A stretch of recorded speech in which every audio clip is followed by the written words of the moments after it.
ആരാപ്പത്? എന്താ പാട്?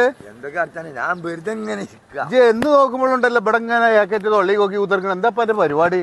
അതൊന്നുമില്ല, രാവിലെ എങ്ങനെ ഇരിക്കുമ്പോഴേ ഇതിലെങ്ങനെ പെണ്ണുങ്ങൾ ഇങ്ങനെ നടക്കുന്നതാണ്.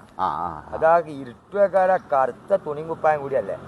അപ്പൊ എന്താ സംഭവം എന്ന് അറിയാച്ച ഇങ്ങനെ എന്താ കാര്യം അച്ഛെന്താന്ന് മനസ്സിലായി.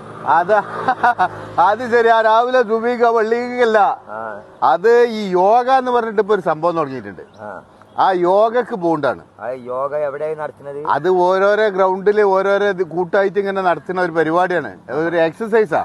പക്ഷെ ആ എക്സസൈസിന് ഒരുപാട് പ്രത്യേകതകളുണ്ട്. എന്താ? അതായത് ഈ എക്സസൈസിൽ നോക്കിയേണ്ടി ഒന്നുകിൽ ഈ പ്രായമായ കുറച്ച് ആൾക്കാരല്ലേ ഈ പോണ്ടൊക്കെ പെണ്ണുങ്ങള്. അപ്പൊ ഈ മരക്കള് രാവിലെ അടുക്കളയ്ക്ക് കയറാത്ത കുറെ മരക്കളുണ്ട്. ഇവലൊന്ന് രാവിലെ അടുക്കളയ്ക്ക് ഇറങ്ങട്ടെ വെച്ചിട്ടാണ് ഇവല് ഒന്നാമത്തെ രാവിലെ നീച്ചിങ്ങാണ്ട് ഈ പോണത്. ഇവല് രാവിലെ നീച്ചാണ് പോകുമ്പോ ഏതായാലും കുട്ടികൾക്ക് ചായ ഉണ്ടാക്കാൻ വെച്ചിട്ട് മറ്റോലെ അടുക്കളയ്ക്ക് വരും.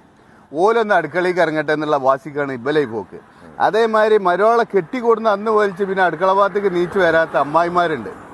ഓൽക്കൊരു പാഠം പഠിച്ചാന്ന് വിചാരിച്ചു കാണാണ് മരോള് നേരെ വെളുക്കണ മുമ്പേനെ നീച്ചുകാണ്ട് യോഗക്ക് പോകുന്നുണ്ട്. അപ്പൊ പിന്നെ ചായയും വെള്ളം ഉണ്ടാക്കാൻ അടുക്കളയ്ക്ക് വരണ്ടേ. അങ്ങനെ അടുക്കളയ്ക്ക് വരാൻ മടിയുള്ള മരക്കളും അമ്മായിമ്മയുണ്ട്. ഓല് അങ്ങോട്ടും ഇങ്ങോട്ടുള്ള ഒരു ഫൈറ്റും കൂടി ഇതിൽ നടക്കുന്നുണ്ട്. ശരിക്കുള്ള യോഗ അതാണ്. അപ്പൊ ആ ഒരു യോഗ കൊണ്ട് എന്താ പറയുക, രാവിലെ നീച്ചാത്തോലും നീച്ചും ചെയ്തോളും, മറ്റാള് യോഗക്ക് പോയും ചെയ്തോളും. അപ്പൊ രണ്ട് ഗുണാണ് അതിന്. അല്ലാതെ അജ്ജ് വിചാരിച്ച വരെയായാലും കൂടി പിന്നെ മുജാഹിദ് അള്ളിക്കൊക്കെ നിസ്കരിച്ചാൻ പോവില്ല. അതുകൊണ്ട് അത് തൊള്ളി നോക്കി ഇവിടെ ഇരിക്കണ്ട കേട്ടാ. എന്താ പോര് വേണേ ഒരു കാൽച്ചായ കുടിച്ച് വേണേ പോവാം നമുക്ക്.